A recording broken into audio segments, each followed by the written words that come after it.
सरकार ने दावा कर दिया है कि 42 लाख युवाओं को नौकरी मिल चुकी है। विपक्ष ने उठा दिया बेरोजगारी का मुद्दा।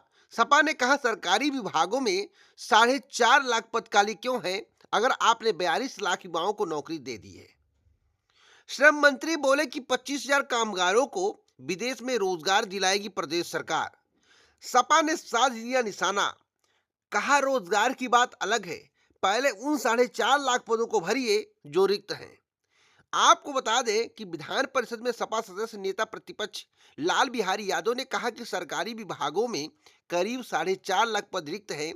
राजस्व विभाग में 11,000, बेसिक शिक्षा विभाग में 78,000 और माध्यमिक शिक्षा विभाग में 48,000 पद रिक्त हैं। 20 लाख से अधिक बीटीसी व 15 लाख से अधिक बीएड जो है पास युवा नौकरी की तलाश कर रहे हैं, उसके लिए घूम रहे हैं। सपा के डॉक्टर मान सिंह यादव ने आरोप लगाया कि पीसीएसजे में 50 अभ्यर्थियों की कॉपी बदल दी गई। यह सही था, इसमें कोई दो राय नहीं है, कॉपियां बदली गई थी। 69 शिक्षक भर्ती में आरक्षण का घोटाला किया गया। जवाब में श्रम एवं सेवायोजन के मंत्री जो है अनिल राजभर ने कहा कि युवाओं को प्रदेश व देश में ही नहीं बल्कि विदेश में नौकरी दिलाई जा रही है। अरे विदेश कहाँ देख रहे हैं, किसको नौकरी दिला रहे हैं आप? जो वीजा अपने बनवा के जा रहे हैं उनको भी आप उसी श्रेणी में डाल दे रहे हैं। आपने कितना नौकरी दिलवाए इसके बारे में बात करिए। राज्य सरकार के बीते 7 वर्षों के कार्यकाल में 7 लाख युवाओं को सरकारी नौकरी मिली है।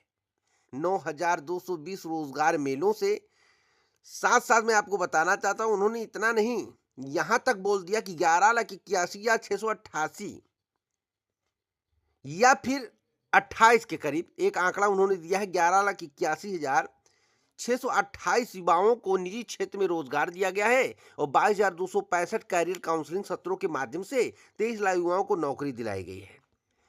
आप बताइए शिक्षक भर्ती के बारे में, तो 69 शिक्षक भर्ती में आरक्षित वर्ग के अभ्यर्थियों को निर्धारित आरक्षण के अनुसार तय पदों से अधिक पर चयन मिला है। उन्होंने कहा कि प्रदेश में अब बेरोजगारी दर 3% है। युवाओं को बड़ी संख्या में रोजगार दिलाया जा रहा है। अभी इजराइल सहित अन्य देशों में 5600 श्रमिकों को भेजा गया है। तो आप सोचिए कि सरकार के दावे कितने बड़े हैं। तो 4.5 लाख जो पद खाली है उसमें से अगर हम पुलिस डिपार्टमेंट की बात करें या फिर हम बात कर लें एक और डिपार्टमेंट की जो कि है शिक्षा डिपार्टमेंट, तो आप सोचिए उसमें कितने पद रिक्त हैं। इसी प्रकार से विभिन्न डिपार्टमेंट की बात करेंगे, विभिन्न विभागों की बात करेंगे तो लाखों में पद खाली है। और सपा के द्वारा यानी कि विपक्ष के द्वारा जो आंकड़े बताए गए हैं वह 100% सही हैं, उसमें दो राय नहीं है। इधर डिप्टी सीएम ने एक ऐलान कर दिया है। यूपी के डिप्टी सीएम ने कहा है कि 3,532 विशेषज्ञ चिकित्सकों की भर्ती की जाएगी। तो क्या ग्रुप सी और डी की भर्ती होगी? जी, डी की आउटसोर्सिंग पर भर्ती हो सकती है और सी की परमानेंट भर्ती हो सकती है और हॉस्पिटल में इसकी भर्ती आने के संकेत मिले हैं। तो तैयार रहिए अगर आपको हॉस्पिटल में भर्ती की इंतजार है। तो भैया अब तक की सबसे बड़ी खबर मैं आपको बता रहा हूं, जितना ध्यान से वीडियो सुनेंगे उतना ही आपको जानकारी सटीक मिलेगा। एक बड़ी अपडेट मैं आपको और देना चाहता हूं। प्रारंभिक परीक्षा में शामिल हुए 22 विषय अब अभ्यर्थियों के लिए संकट, यानी कि तैयारी जमकर करनी पड़ेगी, अन्यथा परीक्षा पास कर पाना बड़ा मुश्किल होगा।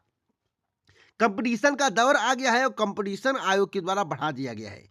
उत्तर प्रदेश लोक सेवा आयोग की ओर से सहायक अभियंता के पदों पर भर्ती के लिए जारी सम्मिलित राज्य अभियंत्रण सेवा परीक्षा 2024 के विज्ञापन में प्रारंभिक परीक्षा को शामिल करने से अभ्यर्थियों के लिए चुनौतियां बढ़ गई हैं। उनका कहना है कि प्रारंभिक परीक्षा 22 विषयों में शामिल किया गया है, जबकि किसी भी राज्य की अभियंत्रण सेवा की भर्ती में इतना बड़ा पाठ्यक्रम नहीं रखा गया है। जो पाठ्यक्रम का बदलाव किया गया है वह बहुत भयंकर तरीके से किया गया है। अब अभ्यर्थियों ने इस पर मांग की है। अभ्यर्थियों की क्या मांग है, इस बिंदु को आप सुनिए। मैं आपको बताना चाहता हूं कि प्रारंभिक परीक्षा में शामिल होने वाले अभ्यर्थियों में से पदों के मुकाबले 15 गुना अभ्यर्थियों को ही मुख्य परीक्षा के लिए सफल घोषित किया जाएगा, जबकि छात्रों की मांग है कि प्रारंभिक परीक्षा क्वालिफाइंग हो और 35% कट-ऑफ अंक निर्धारित किया जाए। पास होने वाले सभी अभ्यर्थियों को मुख्य परीक्षा में शामिल किया जाए।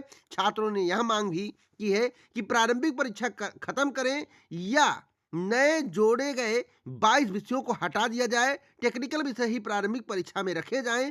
छात्रों में इसको लेकर काफी नाराजगी है, विरोधाभास है। आयोग ने छात्रों को अंधेरे में रखते हुए अचानक इतना बड़ा परिवर्तन कर दिया है। तो आयोग का काम ही है ऐसा परिवर्तन करना। आयोग अचानक ही ऐसा परिवर्तन करता है। तो अभ्यर्थियों की मांग जायज है। अभ्यर्थी अगर कह रहे हैं जिस क्षेत्र से हम हैं उस क्षेत्र के विषय को जोड़ा जाए, ऐसे क्षेत्र का विषय ना जोड़ा जाए जिसे पढ़े हुए काफी वर्षों बीत गए हैं। यानी कि काफी वर्ष पहले जिस पढ़ाई को मैंने छोड़ दिया है, आप उसको जोड़ देंगे।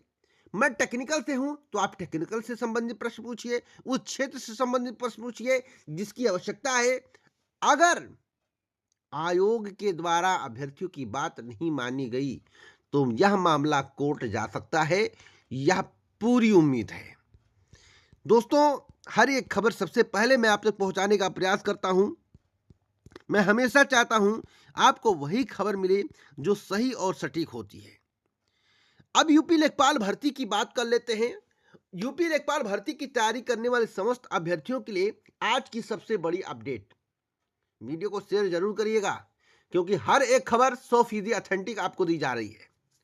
उत्तर प्रदेश में लेखपाल भर्ती का विज्ञापन अवश्य आएगा, इसमें दो राय नहीं, 2025 में आएगा, यह भी सत्य है। लेकिन उत्तर प्रदेश में लेखपाल भर्ती का जो विज्ञापन होगा तब तक नहीं आएगा जब तक यूपी को लेखपाल भर्ती के विभिन्न पदों का अधियाचन प्राप्त नहीं हो जाता है। यानी कि कुछ पदों का अधियाचन प्राप्त था लेकिन कुछ कमियों के कारण अधियाचन को रिटर्न कर दिया गया, वापस कर दिया गया। अब पुनः अधियाचन मंगवाया जा रहा है। आखिरकार यूपी को अधियाचन कब प्राप्त होगा? तो मुझे जो जानकारी प्राप्त हुई है कि जनवरी के दूसरे पखवाड़े तक पूरी उम्मीद है कि यूपी को लेखपाल भर्ती का अधियाचन प्राप्त हो जाए, संशोधित अधियाचन प्राप्त हो जाए और जो रिक्त और पद है वह लगभग फरवरी तक प्राप्त हो जाएंगे। यानी कि पूरे पदों का अधियाचन अगर हम माने तो फरवरी माह तक किसी भी हाल में यूपी को प्राप्त हो जाएगा। तो इसका मतलब है कि फरवरी के पहले यूपी के माध्यम से लेखपाल भर्ती का विज्ञापन नहीं आने वाला है। तो उससे पहले किन भर्तियों का विज्ञापन आएगा, यह भी सबसे अहम सवाल है क्योंकि अभ्यर्थी लगातार पूछते रहते हैं। तो देखिए, अभी कुछ डिसाइड नहीं है। डिसाइड इस बात का है कि जूनियर इंजीनियर भर्ती का विज्ञापन जो है आपको देखने को मिल सकता है। उसके बाद अगर सब कुछ ठीक रहा, देखिए एक बड़ी अपडेट और मिली है लोअर पीसीएस को लेकर। कुछ संकट लोअर पीसीएस की वैकेंसी पर छा रहे हैं। संकट क्यों छा रहे हैं इसके संबंध में अगले वीडियो में जानकारी दूंगा। अगर संकट नहीं छाए तो लोअर पीसीएस की वैकेंसी भी आपको देखने को मिल सकती है। उसके बाद लेखपाल की, अगर संकट छा गया तो जेई के बाद जो विज्ञापन होगा 2 महीने 3 महीने 4 महीने बाद वह लेखपाल का ही होगा। अगर संकट नहीं छाए तो फिर लोअर पीसीएस की वैकेंसी जेई के बाद आपको देखने को मिलेगी जनवरी टू फरवरी के मिड में। अब संकट के बादल क्या है इसके संबंध में एक स्पेशल वीडियो के माध्यम से मैं आपको जानकारी दूंगा। तो आप लोग इस वीडियो को शेयर करें और अगले वीडियो का इंतजार करें। पूरा वीडियो सुनने के लिए धन्यवाद।